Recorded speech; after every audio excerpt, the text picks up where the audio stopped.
Chapter 1. We start off as we see the MC on a call with his mother. He turns towards a girl with shock and fear in his face. He asks the girl, who in the world is she?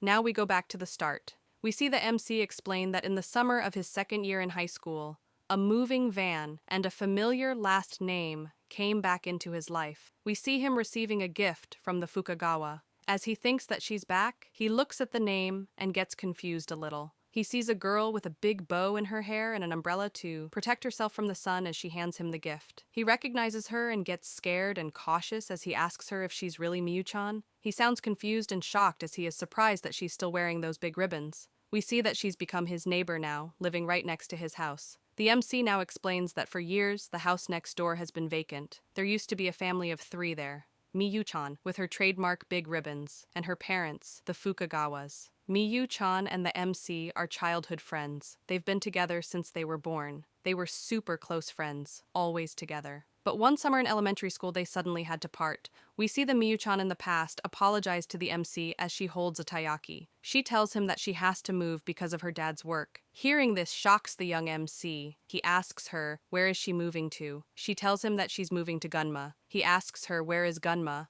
and if it's in a foreign country. She replies and tells him that it's in Japan, and he should study more. The MC looks stressed and worried as he asks her if this means that he can't play with her anymore. She looks like she has no emotions as she eats the taiyaki and tells him that they can't play together anymore. She continues and tells him that when they get into high school, she'll come back in the summer of the first year. Hearing this brings hope into his eyes. He screams and asks her, "Really?" She replies and tells him to promise her that when she does come back, they will go to the fireworks festival together. She puts on a big smile and tells him that they'll be friends forever. Now we see him say that after that day, years passed. The summer of his first year in high school. The promised day had come. Now we see the MC sleeping in a hospital bed with a broken leg due to falling down the stairs. He sleeps there as he hears the fireworks go off. He explains that he couldn't go to the fireworks as he promised due to his broken leg. He thinks that they've been getting along and exchanging messages for years until that day.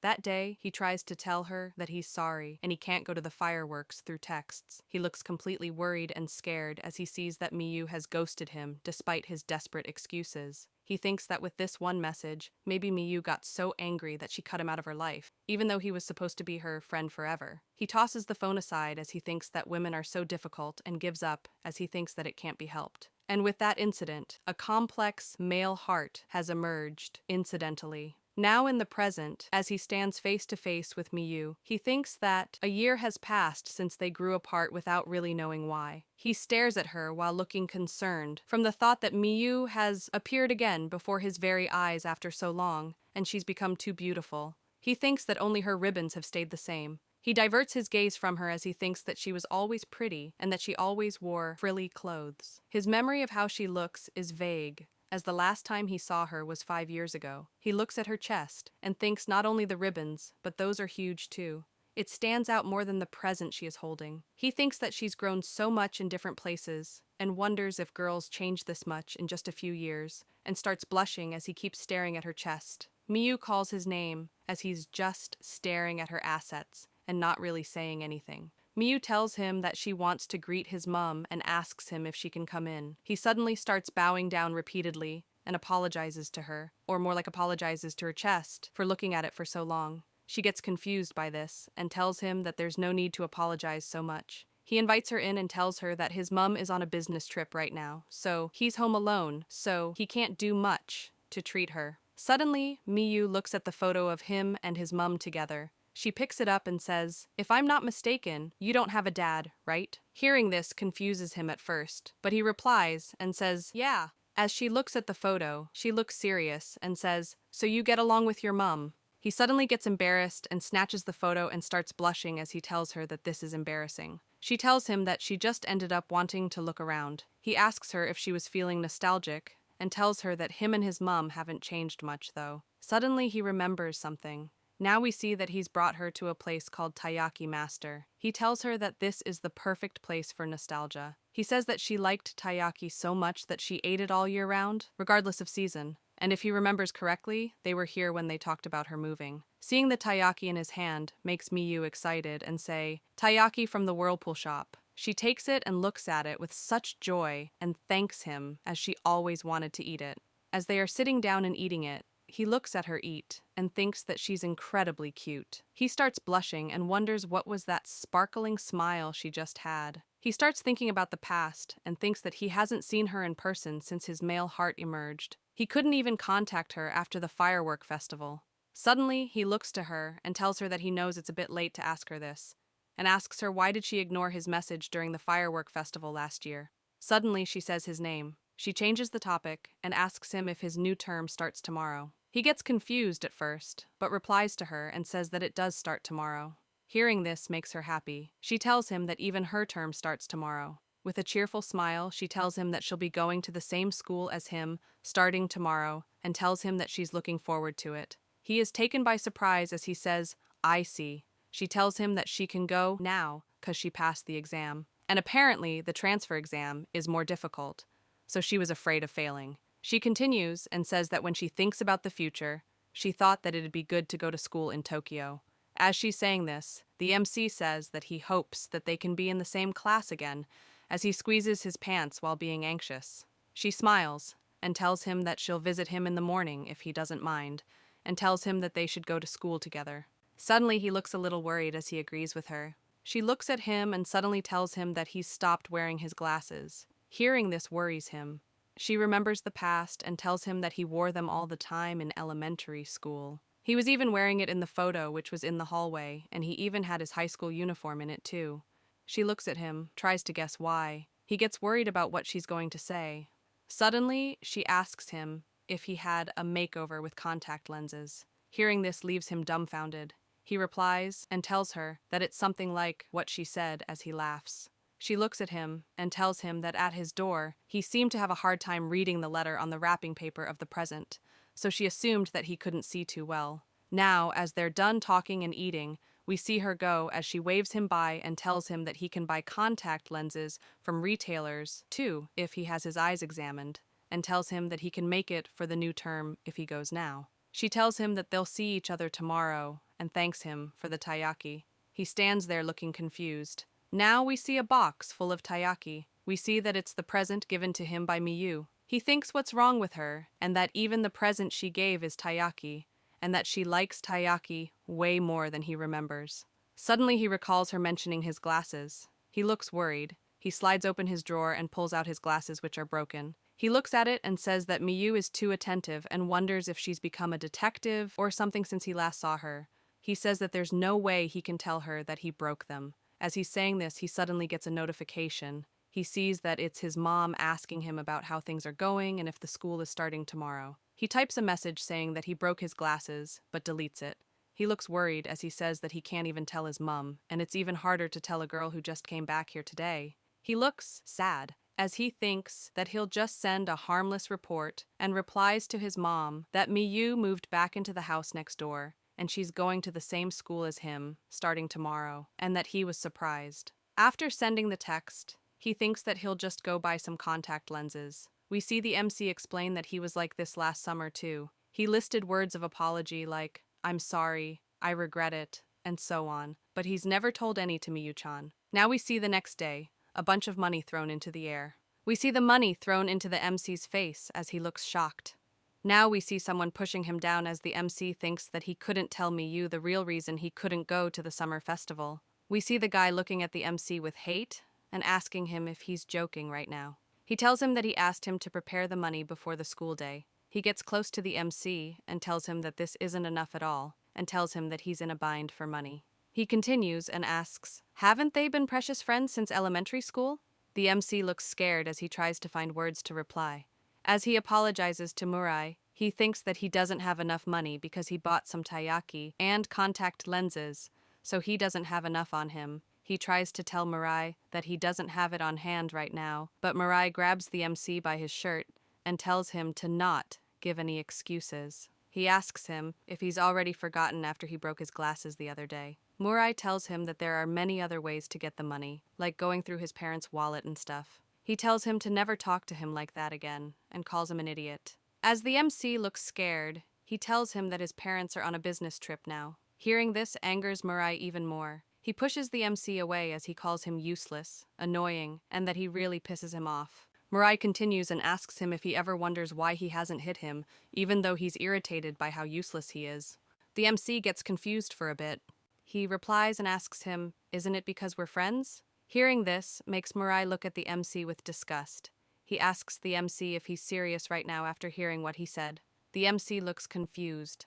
As Mirai is going back, he tells the MC that he still needs the money and tells him to kneel or something in front of everyone in the class before school ends and borrow some money. The MC tries to tell him something, but Mirai interrupts and tells him that he forgot that he doesn't have any friends besides him and laughs. As Mirai leaves, the MC breathes a breath of relief. Suddenly, Miyu jumps in front of him as she calls his name. Seeing her suddenly scares him. He gets surprised and asks her what is she doing here and when did she get here. Miyu looks all sparkly in her new uniform. She tells him that she's supposed to ask him that and asks him why did he leave first when she told him that they'd go to school together.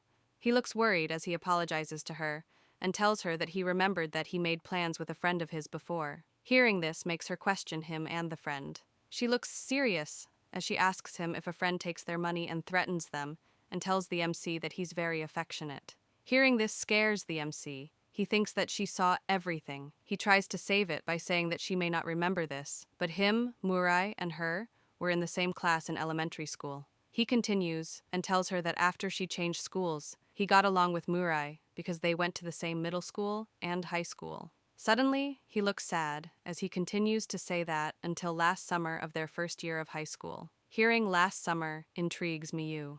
The MC continues and says that out of nowhere, Mirai started bullying his classmates. The MC reflexively stood up for her, but then Mirai chose him as his next target. After that, Mirai treated him coldly, and people gradually drifted away from him. The MC is ashamed to say this, but on the day of the fireworks festival, Mirai pretended to hit him. The MC got scared, and he fell down the stairs himself. He broke a bone and ended up in the hospital. The MC tries to defend Mirai by saying that this all happened because he was just being clumsy. He tells her that they had the same vibe before, and though he may not look like it, Mirai is not hitting him directly or anything. He gets a bit hesitant and says that Mirai is definitely not evil at heart. He is at loss of words and suddenly becomes sad. The MC apologizes to Miyu that even though they promised to meet that day, he couldn't make it. Miyu and the MC stand there in silence for a moment. She suddenly smiles and says, "I see," and that the MC is really nice. Seeing this reaction from her shocks the MC as this was his one-time apology. He asks her if she has anything else to say. She looks confused as she tells him that she honestly doesn't know what to do, even if he tells her such things. Miyu just walks away. As she goes, she tells him to hurry up or he'll be late. He looks at her act like this wasn't a big deal and wonders if she's secretly angry with him. He thinks that's not possible and it's very unlikely. Now in the class, we see Miyu's name written on the board. Miyu smiles as she introduces herself to the class and tells them that it's nice to meet them. Suddenly a guy gets up and screams that she's so pretty with excitement. Everyone starts talking about how she's so pretty, how her ribbon stands out, and that she has a costume like an idol. The MC hears all this and gets concerned as he thinks that there's so much uproar just from the greeting. As Mirai is looking at Miyu and being amazed by her beauty, the MC thinks that there are a lot of students in their school, so there are some who aren't very outstanding. But he's heard that it's hard to get into this school, so Miyu must be smart, and she only has elements to cause an uproar. The MC gets sad as there is a huge gap between Miyu and him, as he's someone who gets bullied, and she's someone popular. He averts his gaze from her and thinks that she's become beautiful, mature, and she's popular. As she walks towards him, he thinks that it's obvious now why she didn't care about his heartfelt apology. Suddenly, Mirai stops Miyu and asks her if she remembers him and that she used to live here before. He tells his name and that they were in the same class in elementary school. Hearing Mirai introduce himself with so much excitement worries the MC. She replies and tells him that she doesn't remember him. Hearing this response makes the atmosphere around them awkward. Suddenly, she sees the MC and screams his name. She tells him that she's glad that they both are in the same class. She's happy that she got the seat next to him and tells him that they should have lunch together, and she made taiyaki. Hearing the word taiyaki makes him worried as he's eating it again. We see Miyu give a box of taiyaki to the MC. He sits there worried as he has to eat taiyaki again. The other students look at Miyu holding taiyaki and start whispering. We also see Mirai sitting there in shock after getting ignored. Now after school we see the MC say that he honestly can't find any way out of this as he's sitting on the floor begging Mirai. Mirai stands there looking at his phone and saying that he remembers that Miyu is his childhood friend. He looks at the MC and tells him that it looks like he got carried away and spent money on a woman and that he finally figured it out with his little brain. The MC tries to tell him that he only used it on taiyaki, but Mirai stops him and tells him that it's not acceptable. He tells the MC that he's his wallet after all. Mirai continues, with a serious face. He tells the MC to go and take a photo of Miyu naked or something. Hearing this shocks and confuses the MC. Mirai continues and tells him that he'll let him off the hook for the promised money, and he'll let Miyu play the role of a new wallet from now on. The MC can be relieved of his burden too, so it's like killing two birds with one stone. Mirai tells him that it's okay, cause even the girl he bullied before him ran away like nothing happened. Hearing this angers the MC. He tries to say something but remembers Miyu asking him if a person who takes his money and threatens him is really his friend. The MC finally has had enough and tells him that he should stop doing this. Hearing the MC talk back confuses Mirai. The MC tells Mirai that he used to be nice before, and even now, he deals with him without hitting him or anything at the end of the day. As the MC is telling him that they should talk together for a moment, and they should be real friends again, Mirai reaches to a vase as he calls the MC annoying. Mirai splashes the water on the MC and tells him that the reason he doesn't hit him is because he doesn't want to be expelled. Mirai starts laughing as he calls the MC disgusting for saying that they are still friends. Hearing this breaks the MC. As he's still sitting on the floor, drenched in the water, Mirai makes fun of him for suggesting to talk and tells him that it's pointless to talk to a mere wallet. The MC stands up. He holds the vase in his hand as if he's going to break Mirai's skull with it. Mirai looks at him and asks him what is he going to do with it. He smugly tells him that he'll be expelled if he flies into a rage and hits him as he laughs. The MC doesn't know what to do and stands there confused. Suddenly, someone grabs the vase as they use a handkerchief. We see that it's Miyu. The MC gets surprised by seeing her. She tells the MC that he'll be expelled if he hits Mirai with this. She pulls out the handbook and shows him the rule stating that violence is not permitted under any circumstances. As the MC is seeing this, he wonders when did she come here. Mirai looks at them and smugly tells the MC that he has a very kind childhood friend and asks them if they'll go cling to the teachers in tears. Mirai reminds Miyu that the MC doesn't have any proof cause he's a chicken. Miyu smiles and tells him that he's right and that the MC is annoyingly nice. She suddenly tosses the vase in the air. Seeing this scares and shocks the MC and Mirai. Miyu stands there smiling as the vase comes down and bonks her right in the head. The vase falls down and breaks as they all stand there. The MC and Mirai are scared as shit after seeing this. The MC tells Miyu that her head got bonked. Suddenly we see Miyu smile as there's blood dripping down her face. She suddenly tells Mirai that even though they met for the first time this morning, it's a shame that they have to say goodbye without even becoming friends. Now, we see the aftermath. We see that an ambulance was called, and Mirai was suspended indefinitely for hitting Miyu. We see Miyu looking very lively, as she says that there was just a little too much bleeding. Nobody in the class doubted her, as the whole class saw them talking before, and the girl who he saved in the past also testified about Mirai's bad behavior. We see Miyu all good, as the MC explains that Mirai got off with an indefinite suspension because Miyu was merciful and didn't want him to be expelled, or that's what the story is supposed to be. As Miyu is telling the teachers to pardon Mirai, the MC sees her and thinks, isn't it too much, even for chastising? Now we see the MC and Miyu going back home. As they are walking, he thinks that she went so far as to hurt herself to stand up for him, and maybe it's not good to make such remarks after being saved. As he thinks that Miyu is a little different from the Miyu back then, he suddenly gets a call. He sees that it's his mom. He apologizes to Miyu and tells her that he has to pick the call. Now we see him talking to his mom. His mom sounds concerned as she asks him what's gotten into him. Hearing this worries the MC, and he asks the mom what is she talking about. She replies and asks him if he said that the Miyu from the Fukagawa family is back. She continues and tells him to not be silly, and hearing him say that she's back almost made her heart stop. Hearing this makes him question the mom more.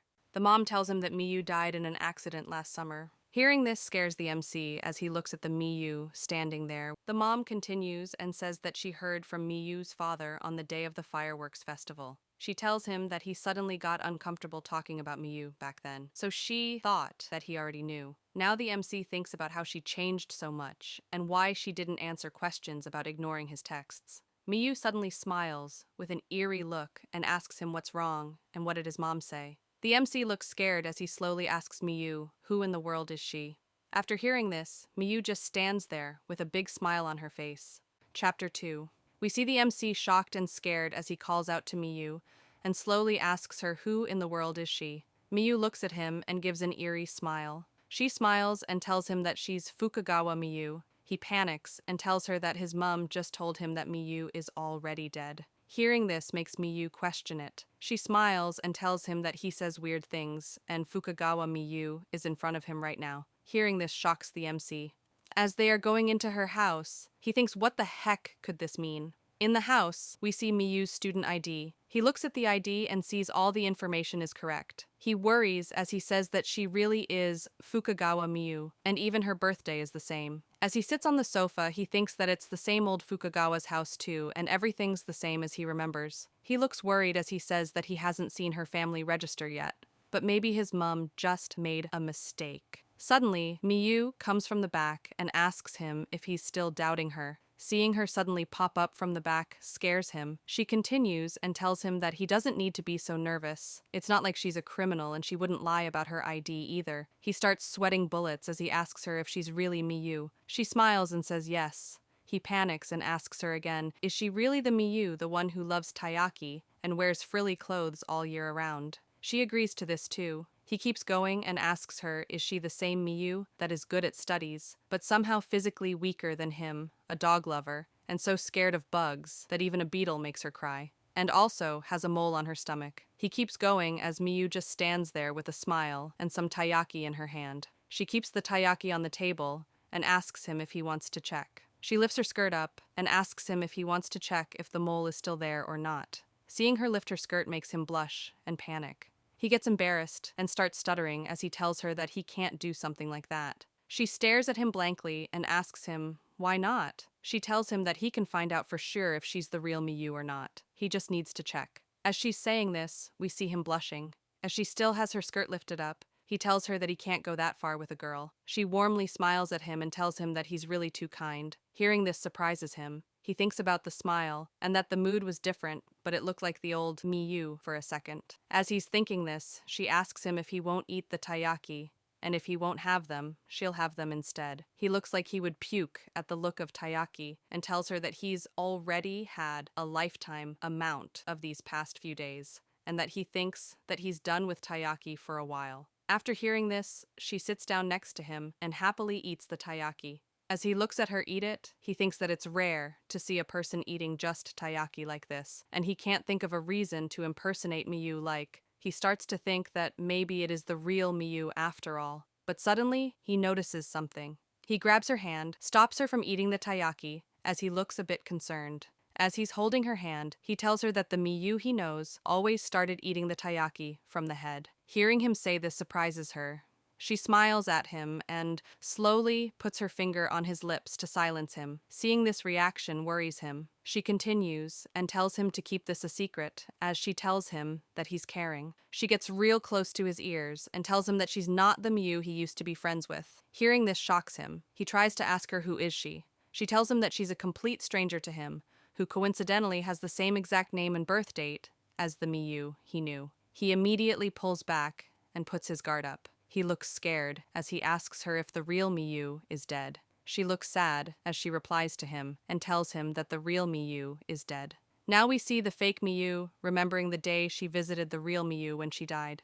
She thinks about this and tells him that it was only a matter of time before a friend found out. He looks scared as he asks her why would she do something like fraud, even if she had the same name and birthday. He screams at her and asks her what's her goal and how did the real Miyu die, and from what his mom told him, it was an accident. Miyu calmly replies and tells him that he's honest, and conversely, he's way too obvious. She continues and tells him that saying whatever comes to his mind can be fatal. Hearing this makes him panic a little. She takes a bite of the taiyaki and tells him that's exactly why he got used like that by a person like Mirai. As she licks the crumbs off her lips, she gives a sharp look at him and tells him that his friend Miyu also died like that, most likely.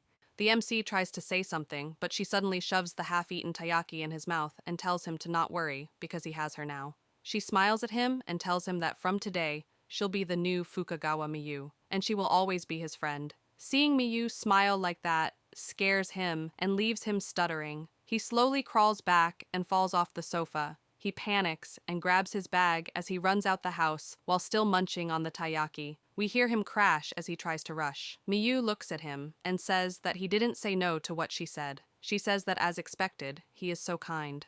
Now we see Mirai walking on the road. He looks irritated as he thinks about what Miyu did. He gets frustrated and thinks that Miyu is screwing around and asks why did he get an indefinite suspension. As he approaches his home, he says that it would make sense if he did it, but he got blamed for something he didn't do, and that Miyu is clearly the one in the wrong. He says that she'll regret it as he looks more frustrated now. He enters his house. As we see him enter his house, he says that he's back home and sees a pile of garbage right in front of the door.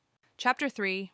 We continue as Mirai enters his house and sees a pile of garbage in front of him. He stands there with no emotions in his eyes and says that he's back home. He enters a room and turns on the lights. He sees his mum sleeping on the dinner table and tells her that he just turned on the lights. He sees that she's surrounded with empty cans of beer and cup noodles. As he keeps his bag down, he asks her if she heard from school today. He looks depressed as he tells her that he might be suspended indefinitely. As she still has her head down, she tells him that she didn't hear a thing about it. He looks at the phone and sees that the messages button is blinking, meaning that she didn't even get up from that place to check the phone. He gets worried about her and asks her if she ate already, and if she didn't, he'll go buy her something. She tells him no need.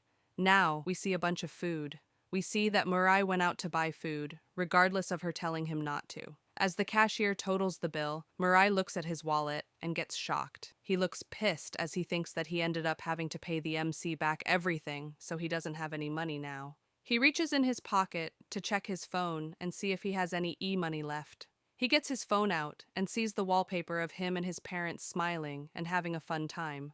As he's staring at it, the cashier asks him for the money. He hesitates, as he has no money, but suddenly someone slides a 10,000 yen bill. He gets confused and sees who it is. He sees Miyu smiling at him. Seeing her completely confuses him. He asks her why did she pay for him while still being confused. The next day, we see the MC looking tired as he thinks that he could barely get any sleep last night. As he closes the house door, he wonders what might be made of made-up Miyu if I mention made-up Miyu, and real Miyu aren't the same. He wonders this, and thinks that it's a tongue twister, and it's kinda complicated. He wonders if he should tell his mum the truth when she comes back. As she's thinking this while locking the door, we see Miyu and Murai standing behind him. The MC turns around and sees them as Miyu greets him. The MC immediately walks away from there as he looks shocked and surprised. Miyu sees his reaction and tells him that he doesn't need to act so surprised. He looks scared as he tells her that of course he'll be surprised. Murai was suspended yesterday, and now he's right in front of him. He asks her what's happening right now. Murai awkwardly tells the MC that he did something wrong and that it makes him feel bad. Hearing Murai say all this sends a shiver down the MC's back. He immediately holds himself and screams that this is scary. He questions Murai what's this all of a sudden, and that he can't believe that he's apologizing. Murai tries to tell him the reason, but glances at Miyu first. She glares daggers at him. She kicks his leg and gets him down on his knees. As Murai is on the ground and looking frustrated, Miyu calls him. She glares at him again and threateningly asks him if he's going to apologize or not. Seeing Miyu like this scares the MC. She continues and tells Murai that he's been taking money from the MC this entire time. The least he can do is kneel down and apologize. She reminds him that even if the kind MC forgives him, she never will. The MC tries to say that he wouldn't go that far, but she pushes him away and tells him, I guess what you really want is for me to ask for that suspension to be revoked, right? She continues and says that if that's the case, she needs to make Murai bow his head properly. Murai finally has enough of it. He screams and tells her that aside from what he did to the MC, he was wrongfully accused and should not have been suspended. He tells her to not act all high and mighty just 'cause she lent him some money. The MC hears this and asks Murai if he borrowed money from Miyu also. Murai gets scared and doesn't say anything. The MC asks him if he was really that short on money. Mirai gets confused on how to reply and runs away as he tells them to shut up. The MC tries to stop Mirai, but fails. As he sees Mirai run away, he asks Miyu what should he do now, and he can't believe that Murai's extortion was due to financial reasons. He starts worrying about Mirai and wonders if he's going to be alright. As the MC is saying this, Miyu looks at him like, this bitch really do be testing my patience. The MC turns around and sees Miyu. She has had enough of him and facepalms herself. Seeing this confuses the MC. Miyu looks pissed as she tells him that he's really too kind. Seeing her pissed scares the MC, and he asks her if she's angry with him. She replies and tells him that after he left, she went through so much effort to check on Mirai, so she could set up an opportunity for him to reconcile, so he wouldn't feel guilty about it.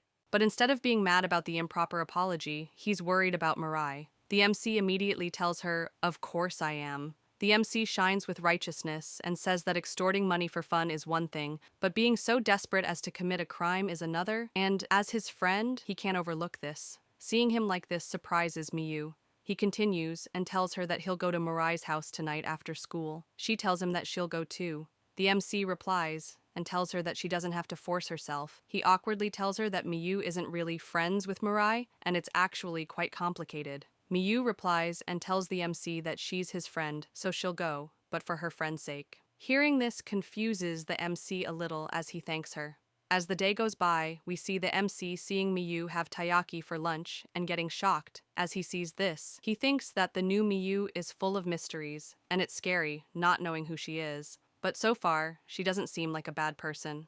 Now at Mirai's place, we hear his doorbell ring.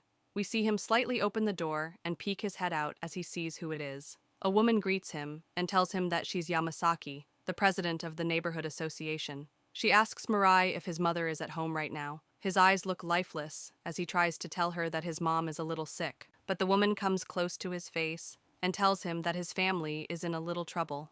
She tells him that his mom hasn't showed up to any meeting for a year now, and lately, the trash has been piling up outside too. It's ruining the scenery, and they are getting complaints about the smells it's creating too. Mirai apologizes to her about this. She continues and tells him that she really doesn't want to say this, but for the last 2 months, there have been fires around here. Everyone's been doubting whether it was arson or not. It's hard to say who did it since not every home is clean and innocent, but it remains that being unclean may attract criminals into the neighborhood. She keeps yapping and tells him to tell her mom that although she feels very sorry about his father, it's almost been a year, so she needs his mother to get her act together. Mirai suddenly snaps after hearing this about his father and mom. He screams at her and says, "Shut the fuck up, you old hag." Seeing him react like this scares the old hag and she calls him a rude child. As they are fighting, we see someone greet them. We see that it's Miyu holding a box of taiyaki as the MC stands behind her and greets them. Chapter 4. We continue as Miyu greets Mirai. He looks at them and gets concerned a little as he sees Miyu smiling at him. Mirai sees them and asks them, why are they here? He looks scared as he asks Miyu, what's with this princess? Get up, and if she dresses like this normally. Miyu smiles and acts like she didn't realize that he was still talking. She opens the box which she was holding and shows it to the old hag and tells her to feel free to take one too. She puts the box in front of the old hag and tells her that the taiyaki are freshly made for Mirai, who is a classmate of hers. The old hag gets scared of some taiyaki for some reason and smacks them, making the taiyaki splatter on the ground. Miyu looks at the fallen taiyaki while the MC looks at the old hag walk away as she looks pissed. The MC apologizes to Mirai for disturbing him.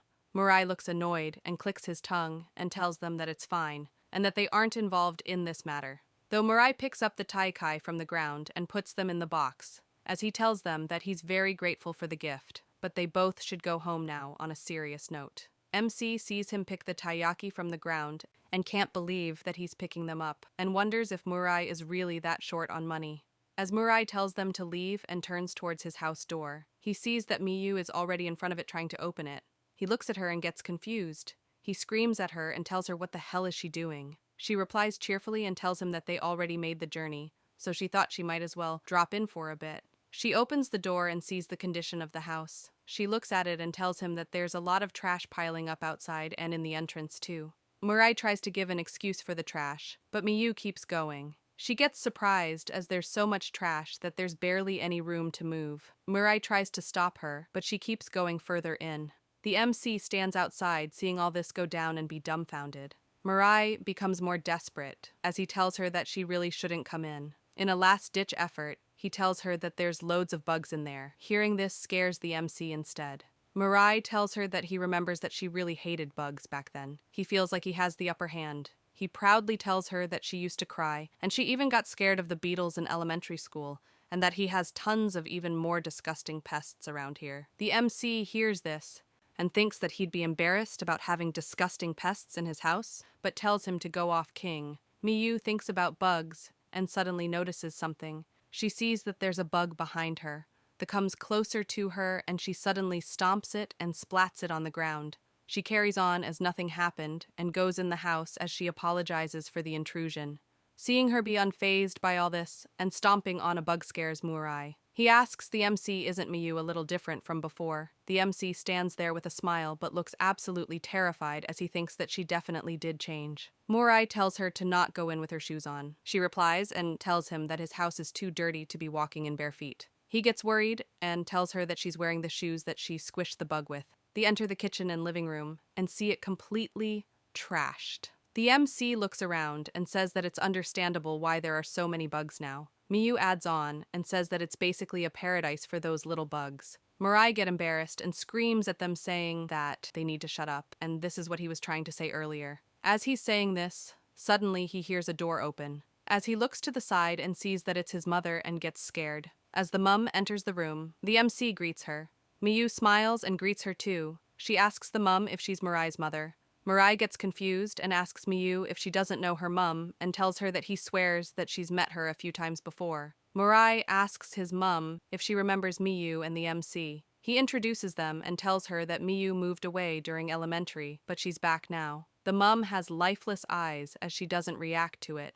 She walks towards the garbage as she says, "Is that so?" The MC awkwardly asks Mirai about his dad. He continues and says that he saw the car parked outside, so he thought that he'd be home and was thinking maybe he should go and greet him. As the MC is saying this, Mirai looks at his mom and gets worried. Suddenly, Miyu notices something. She sees a bunch of papers and a suit in cover. She looks at it and asks her if her husband passed away. Seeing Miyu suddenly ask this shocks the MC. He asks her, what is she saying? She replies and tells him that the car he saw earlier was covered in trash when she saw it on her way home. She deduces that even if the husband left because of divorce or something, there's still too many of his belongings left. She continues and says that judging from the wallpaper on Mirai's phone, he definitely wasn't betrayed by his father. Realizing that Miyu looked at his screen before angers him, he asks her if she was peeking at his screen and calls her a creepy woman. Miyu ignores him and keeps the box of taiyaki on the table and mentions their financial difficulty. She calls the mum and asks her if she knows about something. She tells the mum that her son went as far as extorting money from his classmates and is now faced with an indefinite suspension. Hearing this worries Mirai more. Miyu continues and asks the mum if she's going to continue living like this. The MC tries to calm down the situation and tells the mum that he can't really help much with the money thing, but he can at least lend a hand with the trash.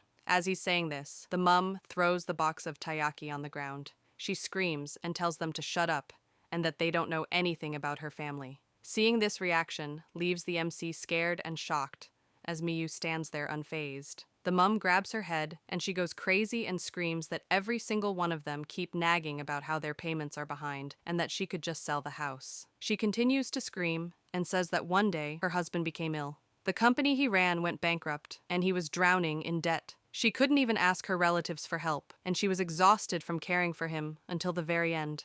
She turns towards them and screams, "And what the hell was that? Cleaning the trash, you say?" The MC, still scared, reflexively apologizes to her. Miyu stands there unfazed and tells the mum that the neighborhood president was really worried, and apparently there have been a few fire accidents recently. With all the trash they have, they might end up in the next accident. The mum screams and tells her that they are not worried, and that was just fucking harassment. She starts pitying herself and asks, what on earth has she done? Why is she the only one who has to suffer like this? As we see Mirai also suffering in silence as he sees his mum lose her mind. She screams and begs God to show her some mercy. Now we see the MC and Miyu standing outside. He says that he doesn't understand as Miyu looks sad at the destroyed taiyaki. As they are walking home, the MC looks disappointed and says that he can't believe that Mirai's dad passed away. He He looks worried as he says that Murai must have felt like he had no choice. Miyu speaks and says that if the mother can waste food like this, she hasn't truly reached her limit yet. With sadness in her eyes, she thinks about how Murai was picking up the fallen Taiyaki and says that she's not sure about the perspective of a son. Hearing this confuses the MC cause the dense dumbass doesn't get it. Miyu tells the MC that since the Taiyaki she prepared was ruined, they should go buy some cake from the store nearby as she points towards a cake shop. Hearing her say this shocks him. She sees him and asks what happened. As he's shocked, he can't believe that she can actually eat other things aside from taiyaki. He looks a bit sad as he asks her, how can she go and buy a cake so nonchalantly since Murai's problem hasn't been solved yet? Miyu looks at him and tells him that from now on, it's his family matter and not theirs. She asks him if his kind little heart can understand that. She continues and says that if things continue like this, it's only a matter of time before Murai's mind collapses completely. It's as clear as day. With an eerie smile on her face, she tells him that he won't really get it until he sees it for himself. Chapter 5. Now we see that Miyu actually did buy the cakes with the MC. She pulls out a taiyaki making set and plops one of the slices of cakes into it. She closes the thing and starts making the taiyaki. Seeing this shocks the MC. He asks her what the heck is she doing with the cake, as he thinks that this woman actually ended up making taiyaki with the cake. The MC looks concerned as he asks her if he can ask a question. As Miyu is eating the monster of a taiyaki she made, she asks him, what question is it? And why is he so formal all of a sudden? The MC slowly calls her and says, you wouldn't set Morai's house on fire, right? She stays silent for a bit and asks him, why does he think she would? He replies and tells her why did she pause just now, and asks her if she's considering burning Murai's house. As he looks worried, he tells her that he recalls her saying something when they were at the cake shop. At the cake shop, we see her talking to the staff, saying that she's heard that there's been fire-related accidents around here, and that it's so scary. The staff woman looks concerned as she says that it is scary, and that's why they have security cameras and all sorts in place. Miyu smiles at the staff and says, true, scary, right? With an eerie tone. The MC recalls this and tells her that he thought that she might be trying to frame someone as an arsonist, just like she did with the Voss, to create a new false accusation. He remembers her saying that he won't really understand until he sees it and gets troubled. She tells him that what she did at school was just a way to help him and asks him what would she gain from setting Murai's house on fire. The MC has an internal conflict as he asks, is it wrong to create false accusation? He gets confused and says that he knows that he doesn't have the right to say this. Before he could finish talking, she suddenly tells him that she doesn't mind though.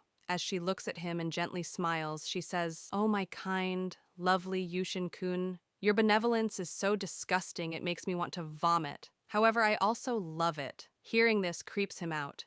He sounds confused as he asks her if that was a compliment or an insult. Miyu tells him that if he's so worried about Murai's house, how about he keeps an eye on her tonight? Now, we see the MC taking a bath as Miyu washes his clothes. After the bath, he gets tossed some blanket and pillow so he can sleep there. As all this is happening, he seems confused.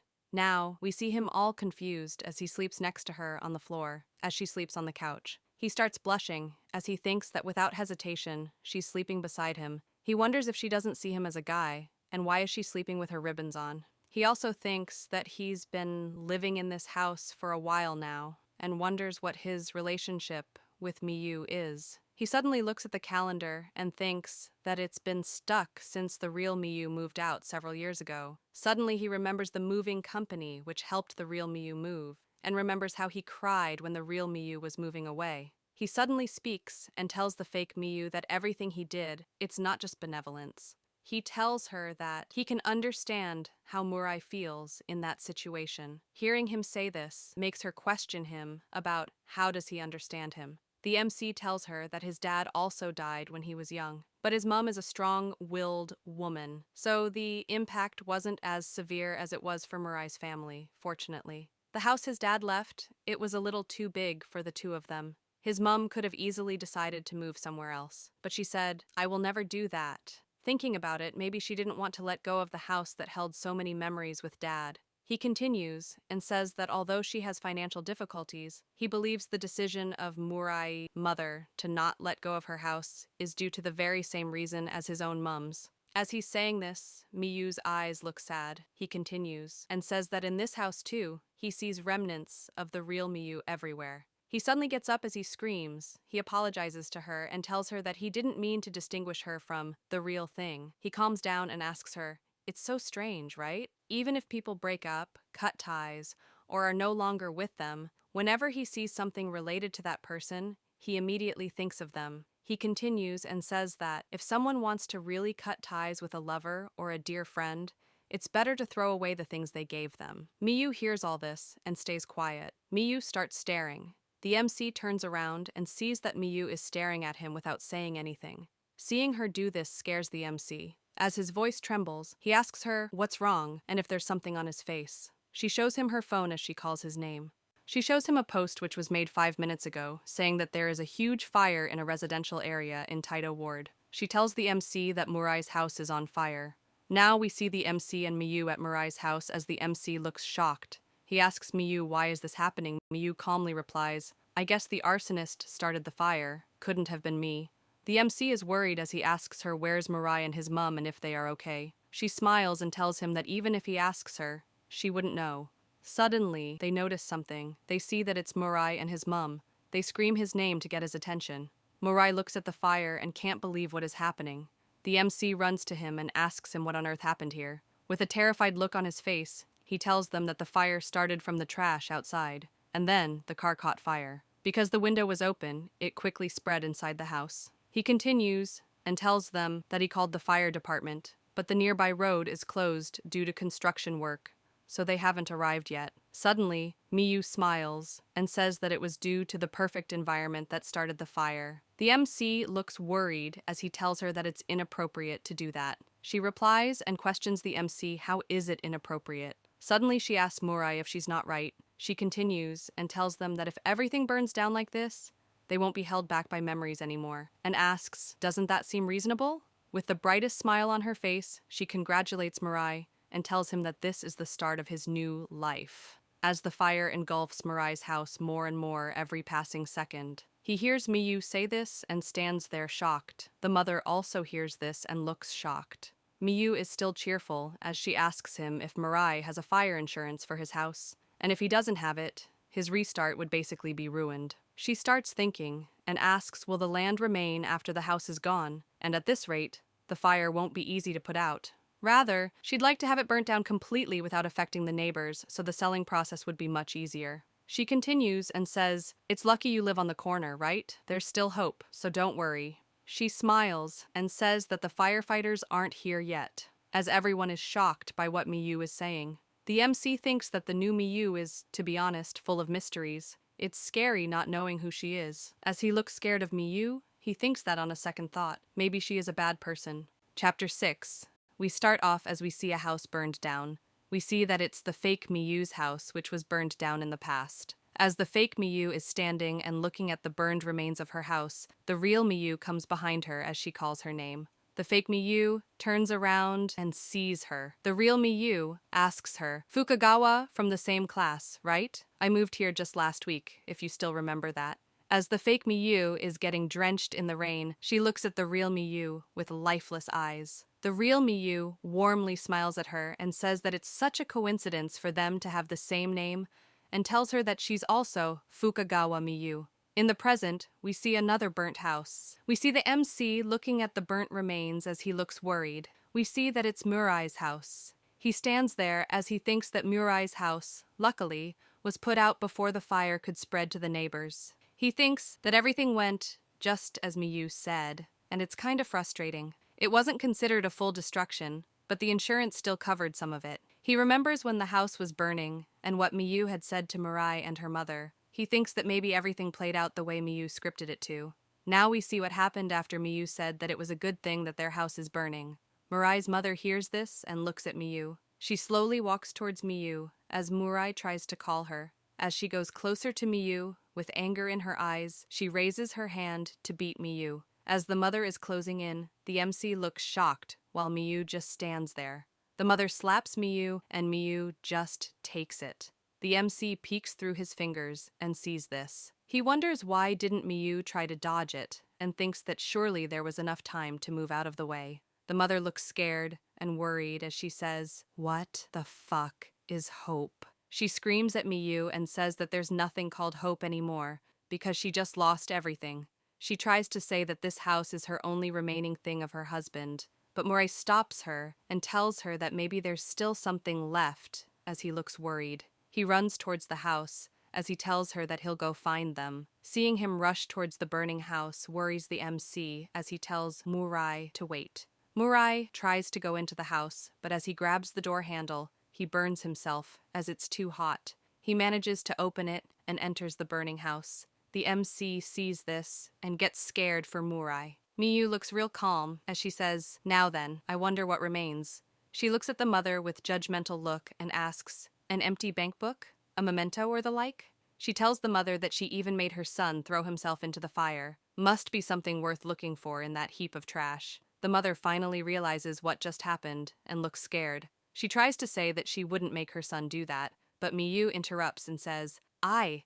She continues and says, "What on earth have I done? Why am I the only one who has to suffer like this? God, please, show me some mercy." Miyu looks pissed as she says, I. Hearing her say this scares the MC and the mother. Miyu continues and says, "Sorry for your loss. How sad. How pitiful. I want to help." She smiles and asks, "Then what about your son?" Hearing this confuses the mother. Miyu continues and asks her if she thought that she was the only one suffering. Her son is suffering as much as her. She asks her who does she think is going to help him? Miyu looks at the burning building and tells them that if things continue like this, soon nothing will be left behind. She might actually lose it all. Miyu puts a big smile and says, "Including your dear precious son." The mother finally realizes that she's going to lose her son too, and gets so scared that she can't speak. The MC also stands there as he looks shocked. He makes up his mind and tells the mother that he'll go save Murai and runs towards the burning house.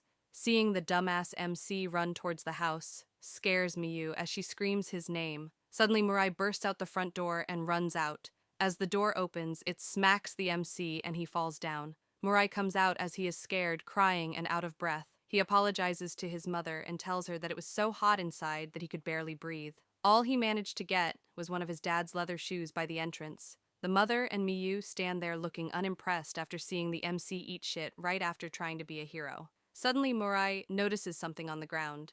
He sees the MC on the ground like Yamcha and gets confused and asks him what is he doing. Now we see the MC explain that despite how spectacular the fire looked, it was put out in less than 5 minutes. Murai suffered minor burns but was not seriously injured. As for the mother, who was the source of their worries, she finally realized what she was doing to Murai and finally hugs him and cries her heart out. The MC smiles as he looks at the mother and son, while Miyu stands there with a straight face. Miyu turns to the MC and asks him, why is he the most seriously injured here? He stands there in silence as a dumbass with a fracture of the intermediate phalanx of the pinky finger, which will take 2 weeks to recover. The next day, we see the lady who was fighting with Murai being taken away by the cops. The MC sees this and thinks that the arsonist was promptly arrested and that this story's development is too fast. He sees her face and remembers that she's the neighborhood association president and the person who refused the taiyaki which Miyu offered.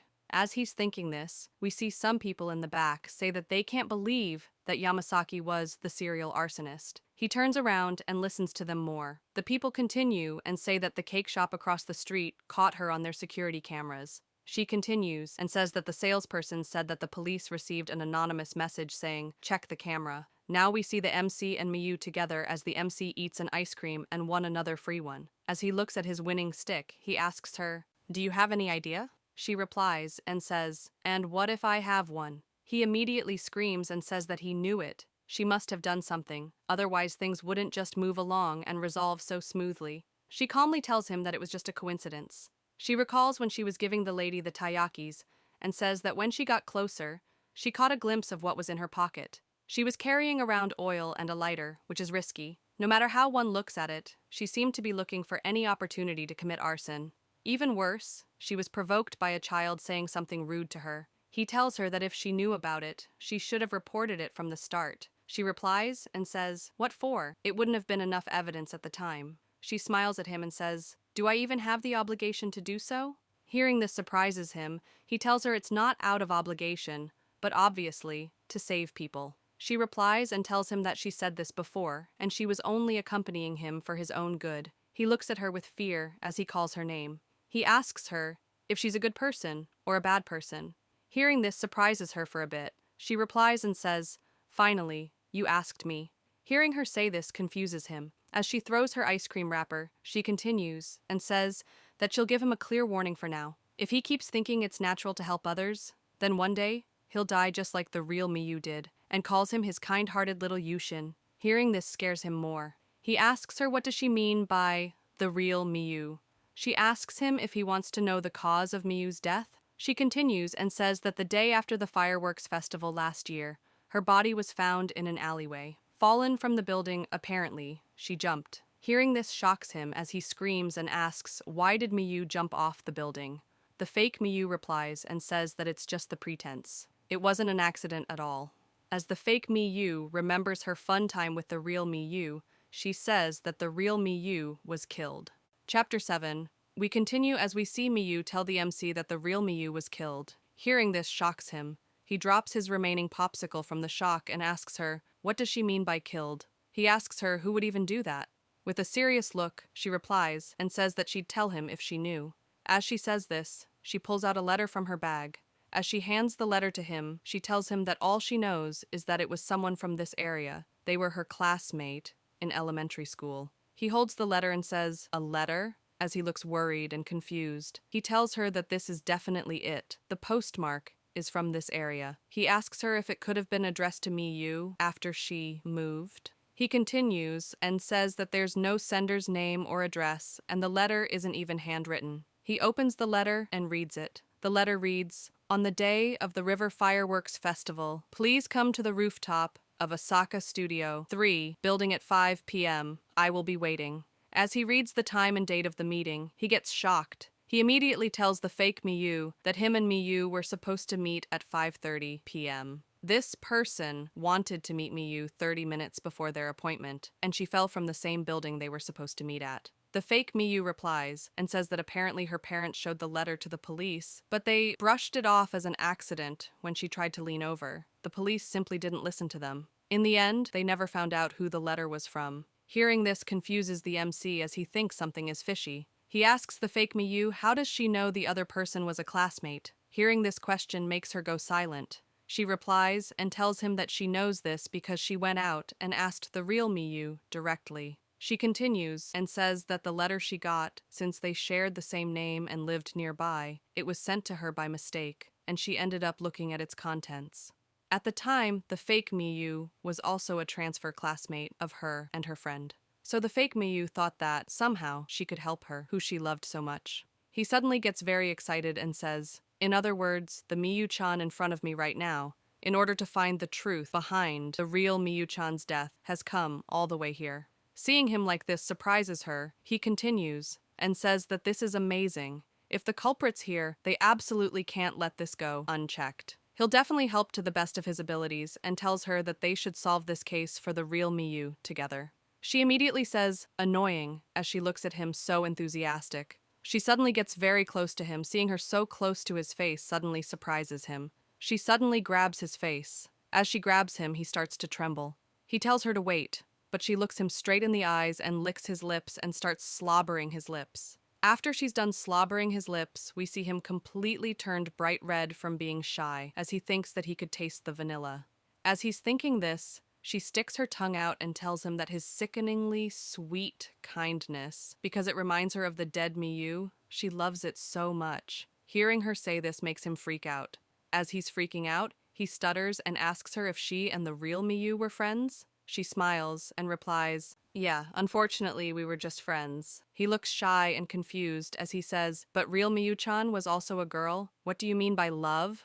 She looks confused as she asks him if sex even matters when it comes to love. She kisses him on the cheek and says, "I'm just saying that whenever I see something related to her, it fills my head. It's not you, Yuushin-kun." Hearing this completely freezes him. As he looks shocked, she smiles and says, as expected from a childhood friend. Suddenly, some old people come and tell them to not flirt in a place like that and call them a young couple. The old person looks at their uniform and asks, "Aren't they from our school?" and calls them daring. Hearing them say this makes the MC embarrassed and blush. He runs away as he screams, "Shut up." Seeing him run away surprises Miyu as she says, "He ran away again." Now, at the MC's house, we see him sleeping on his bed and crying as he thinks that the real Miyu-chan is dead, and even worse, she was killed. He thinks that, to be honest, that kiss got him a little excited. It was so sudden that he couldn't resist his urges and calls himself what a pathetic guy he is. He gets up from his bed as he thinks, "Miyu-chan, forgive me. This situation made me scared of how cold-hearted I am." To be honest, when he first heard that the real Miyu died, all he could think was, seriously? As he changes his clothes, he thinks that it's been several years since they last met each other. Now he only vaguely remembers her face. They only exchanged messages a little bit, and also they rarely sent photos to each other. That was the extent of their relationship. It existed only on the surface. His childhood friend who was with him since birth, she was kind and bright, a good girl. Whenever she went, he was dragged along. Basically, she stole his freedom. While holding his hand, it was her who forced her ideas on him. A timid person. He remembers her smiling and saying, "We'll always be friends." He thinks that at first, he didn't like the real Miyu at all. He thinks that "always be friends" were cursed words, and they still haunt him now, when she transferred. Now that Miyu wasn't there anymore, he thought he'd go back to being himself again. But the real Miyu always appeared in his heart. He realized he couldn't be himself anymore. So kind, so bright. He found himself mimicking that good girl. Even if he was looked down on, he had no idea how to fight back. Every time he was mugged and assaulted, he would think about beating Mirai up a lot. He would look up videos on how to beat up bullies and think that he'll at least train his muscles, just in case he has to fight back. When the time comes, he became annoyingly kind and said that it's okay because they're friends. He lifts his shirt up and looks at his abs and says that he raised his defense against punches by having ripped abs. The only things left are his half-trained muscles and his half-hearted kindness. He looks worried and thinks about the case involving the real Miyu. Even though he's curious about the murderer's identity and motive, he doesn't actually care that much. He questions himself that if he knew, what would that even change?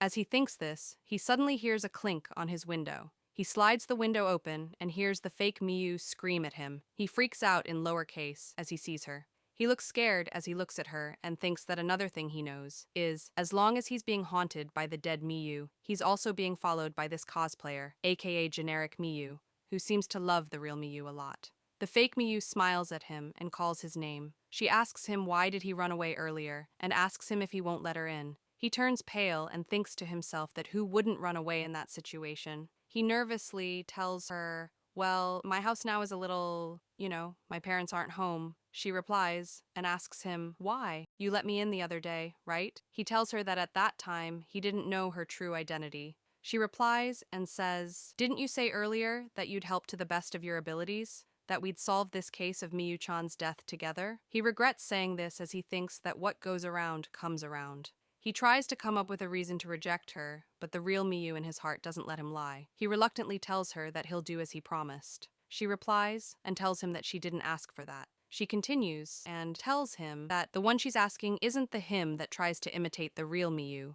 but the Yuushin-kun himself. Hearing this surprises him. He looks at her with doubt and says that his abilities are a bit bad. Even though he doesn't like it, he can at least lend her some of his help. He struggles and says that they are childhood friends after all. She hears this and tells him that this is good enough. It's not ideal for her, but it's better than nothing.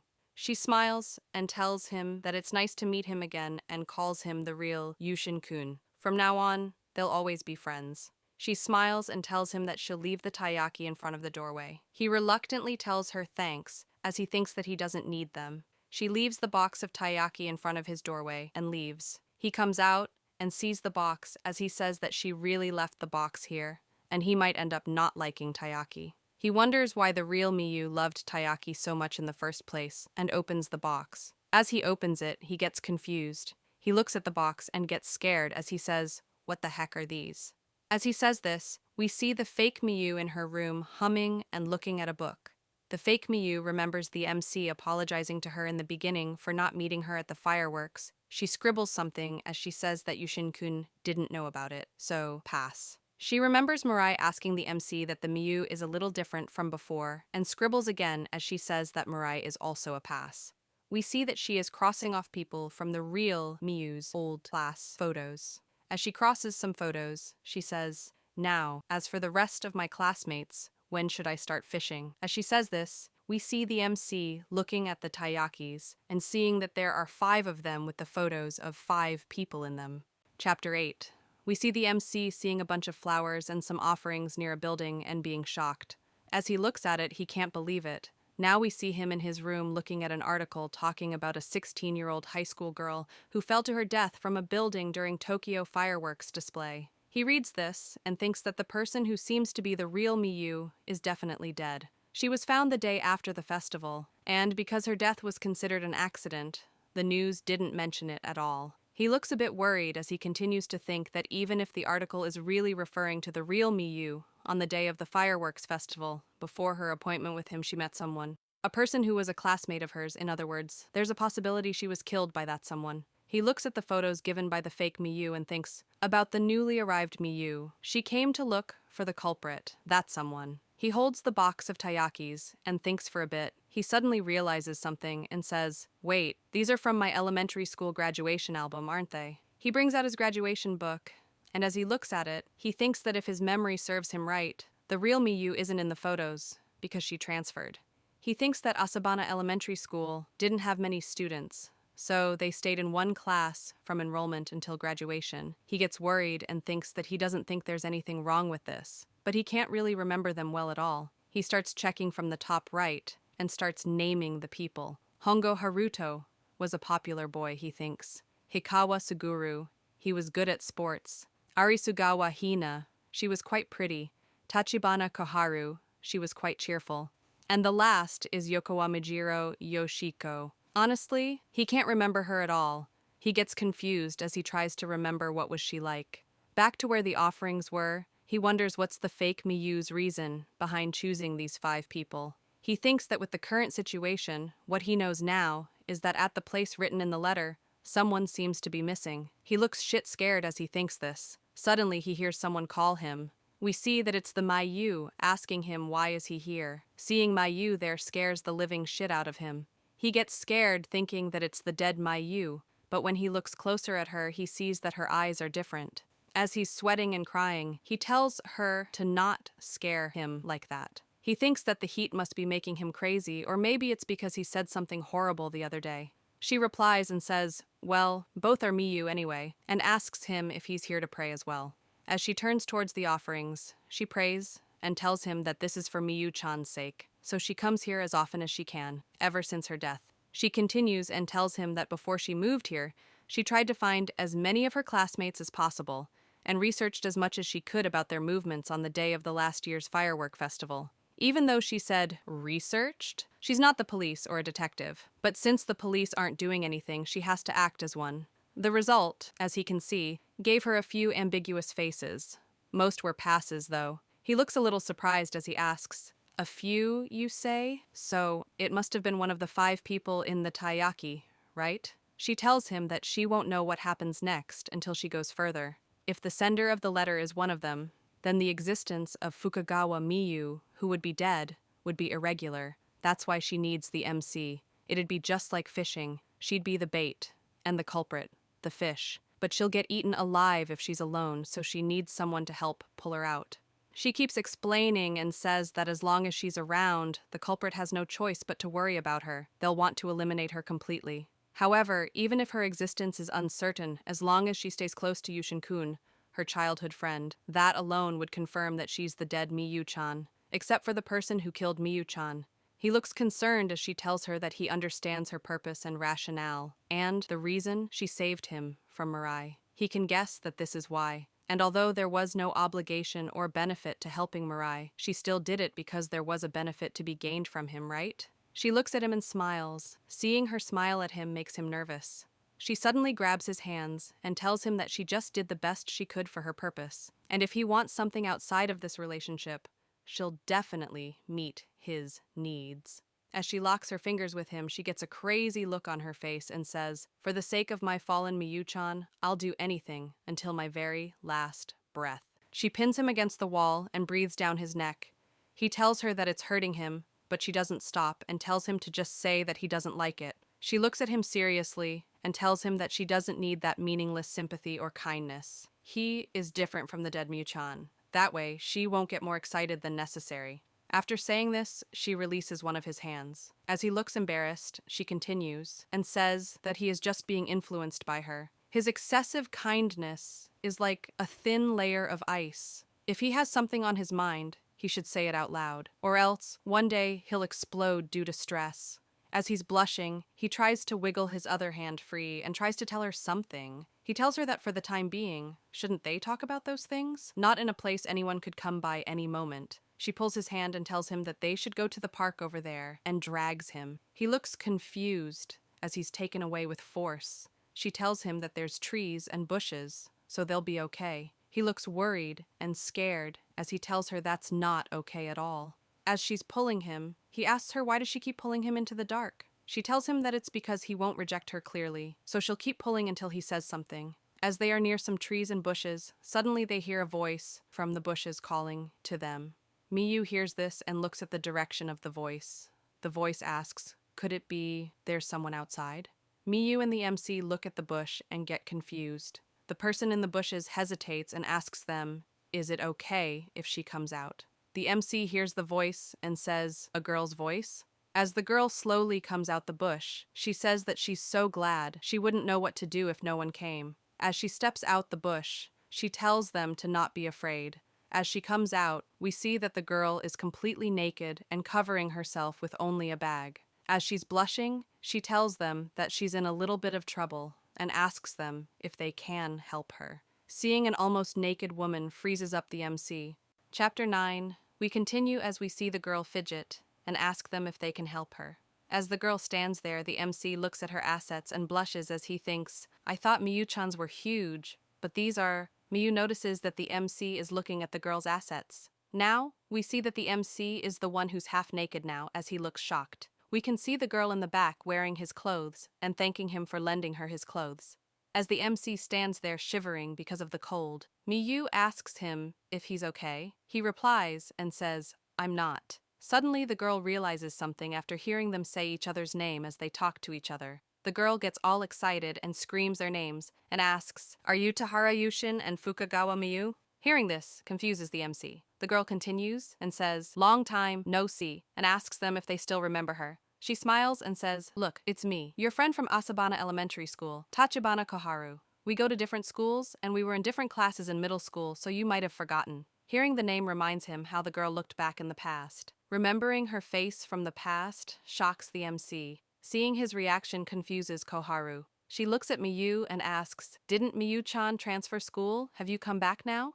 She continues and says that it feels like her vibe changed, but the ribbon is still the same, and it's much prettier now. Koharu looks at the MC and tells him that he hasn't changed much, and asks him where's his glasses. As he blushes and avoids eye contact, he tells her that she's changed a lot as he mainly is thinking about how much assets she's grown. Miyu looks at her with a straight face. Suddenly, she switches her mode and puts on a big smile. Seeing this sudden mode change scares the MC. Miyu cheerfully grabs Koharu's hand and says that it's been a while and asks her if she's still good. Seeing this shocks the MC. Miyu continues and says that it's been so long that she doesn't know how she should call her. Koharu smiles and tells her that she called her Koharu-chan before, so Koharu it is. Seeing this interaction shocks the MC. He thinks that Miyu is talking like a con man. Miyu continues and asks Koharu why was she naked. Koharu laughs and says that she actually made a move on her senpai's boyfriend. When she was found out, they called her a slut. Then they took all her clothes and her phone, so she was in quite a lot of trouble. Miyu tells her that she found the phone lying over there. Hearing this makes Koharu happy and thank Miyu. Koharu tells the MC that she'll return his clothes the next time and goes away. As she goes away, the MC asks Miyu why does he have to go home half naked like this. Miyu replies and tells him that it's the price of his unplanned kindness. The MC thinks that the classmate he hadn't seen in so long became a slut. Now back at his house, we see him get a message. He looks at the message and tells Miyu that it's not even been a day, and Koharu messaged him. She tells him that she wants to return his clothes tomorrow. He looks worried as he says that by coincidence, she's one of the 5 people and asks if she really is the culprit. He remembers Koharu and says that she certainly doesn't seem like the type to kill someone, while Miyu says that she can't say anything because she's just met her. As Miyu serves some food to him, she tells him that regardless of her current character, They can't tell until they know what she did at the festival. He agrees with this. The MC looks at his phone and wonders if he should start asking around. Since he has the chance. For now, maybe he should talk about recent events. He asks if it would be weird to say Mirai's house burned down. He worries and says that it's been years since he last properly talked with a girl, and he's very nervous. He asks if he should use more emojis or stickers. He asks Miyu what does she think he should do, but Miyu pouts and turns around and tells him that he's going to meet her tomorrow, so there's no need to rush. He looks at her and thinks, why is she so cold, even though they're working together? He replies to Koharu saying that they'll see each other tomorrow, as he thinks that it would be troublesome if she thought something was up, so he stays quiet until the appointment. The next day, in school, we see the MC in the middle of the class. His phone gets some notification. Suddenly, he starts getting unhealthy amount of notifications. The teacher gets angry and screams at the students and asks them whose phone is that, and it shouldn't be ringing during the class. The MC immediately gets scared and apologizes to the teacher. Now we see the MC and Miyu walking in the hallway after the class is over. He looks at his phone and wonders what all those notifications were and who on earth would message him so much. He looks at the messages and sees that it was Koharu. He sees that she sent him 666 messages and gets scared. Miyu turns to him and asks him what's wrong with him. He stutters and tells her that it's nothing. As he's talking to Miyu, he hears someone say, "Who the hell is she?" He turns around and sees that it's Koharu.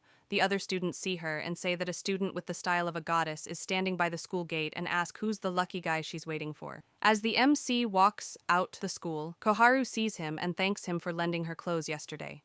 She tells him that she couldn't wait anymore, so she came early to meet him. Everyone hears that he lent her his clothes and start chattering about what happened between them.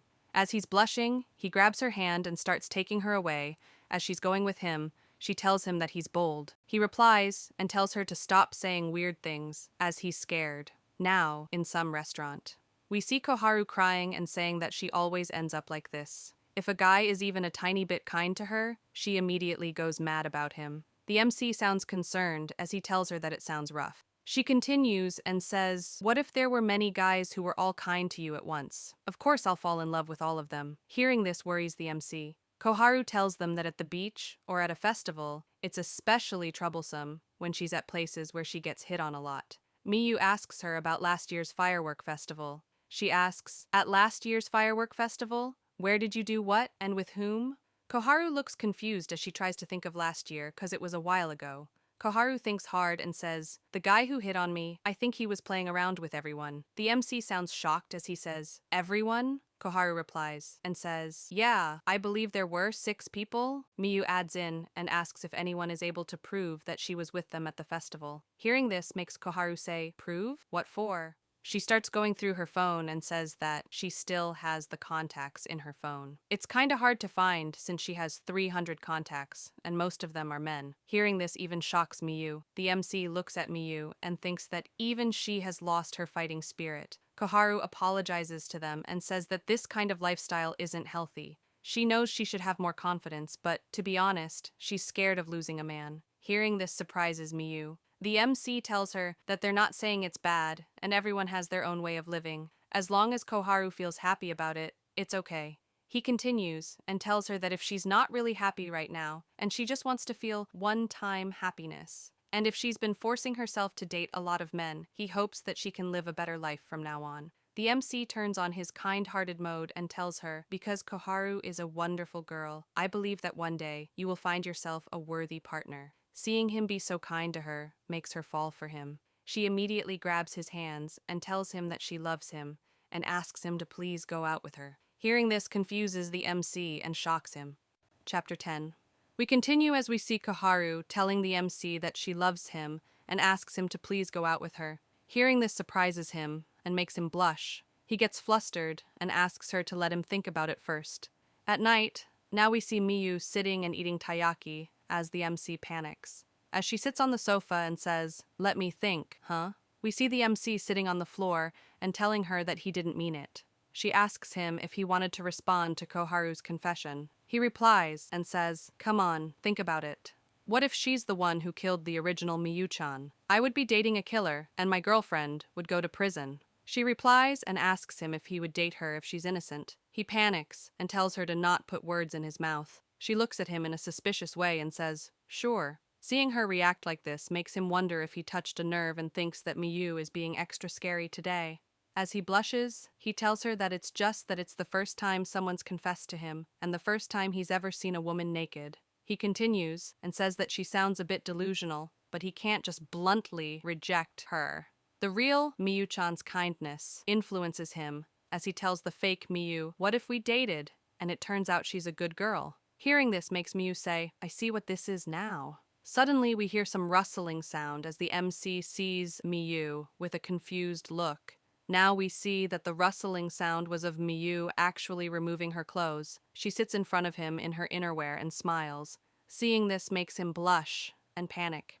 As he's flustered, he calls Miyu. Miyu grabs his hands and puts them on her as she smiles and asks him, "Do you need me to fulfill your deepest desires?" Being so close to her makes him panicked and confused. Miyu calmly tells him that his dead childhood friend just came back from the grave, yet he let himself get carried away by some naked girl on the streets, and asks him how could her mystery-solving partner be so easily swayed. She pulls him in and locks him with her arms and legs, and she tells him that she'll have to make sure that, from now on, he can only think about her. He panics more as he's locked up in her embrace, but she doesn't stop. She tells him that he smells so manly now, and she may only be an imitation of her, but she can make him feel so much better. As she snuggles his face, he gives in to his temptation for a moment and says that her body's so soft and it smells so nice, but suddenly stops himself and pushes her away. He tells her to look at herself. "I don't know what you're trying to do, but isn't the one you love the real Miyu-chan?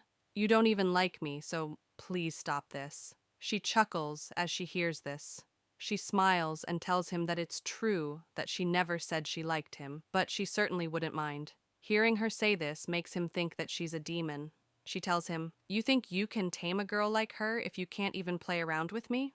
This is every boy's dream, you know." Hearing this pushes him on the verge of giving in to his temptations. He asks her if she doesn't think that he's playing around with her now. As he's almost at his limits, he thinks that he can't win this argument and thinks about an old saying, "A man either thinks with his head or his head." He suddenly pushes her to the side. He wobbles his way to the front door. Seeing this makes Miyu ask him where is he going. He replies and tells her that he's going to cool off in the night breeze. She tells him, "Come back. I'll get dressed if you do." He screams and tells her that she should put them on anyway. She tries to blackmail him into coming back by saying that she's gonna eat up all the taiyaki if he leaves. He screams and tells her to take the whole box. He suddenly turns around. He tells her that he's not that easy to trick and calls her a taiyaki-eating demon. After saying this, he walks out the house and slams the door shut. She sees him go and thinks that she got rejected. Now we see the MC walking on the streets at night as he thinks that she's toying with his feelings, and it's only going to get worse for now. As he's walking, he suddenly sees something and gets surprised and confused. He sees that it's Koharu with some guy as he calls out to her. She turns around and sees that it's the MC and gets a shine on her face. She calls him and says, "What a coincidence," as she smiles. He blushes as he thinks that it's a little awkward seeing her now and asks her what brings her here. She tells him that after Miyu and him left, she stuck around for a bit because she still had something to do. She turns towards the other guy and tells the MC that she had plans to eat out with her boyfriend. The boyfriend greets the MC and says, "Nice to meet you. I'm her boyfriend, Ueno. I'm a uni student. I live nearby." The MC tells him that it's nice to meet him too, but suddenly gets confused. As the boyfriend is standing at the back, the MC asks her, didn't she just confess to him before? She replies and tells him that she has 11 boyfriends. If the MC is on board, that makes for 12. She continues and says, "A dozen boyfriends, LOL. That's crazy." She says this like she's gonna catch 'em all. Hearing the number of boyfriends she has shocks the MC. He can't comprehend this and starts malfunctioning, as he thinks. Not just 6 casual boyfriends, she's got double that. He tries to be open-minded and thinks that polyamory exists, after all. If everyone on board is happy, then it's a good thing, right? As he's thinking this, Koharu tells him that she just remembered something. She points at her boyfriend Ueno and says that she met him last year at the firework festival. He was one of the 6 people that she walked around with. Hearing this makes the MC say, "Really?"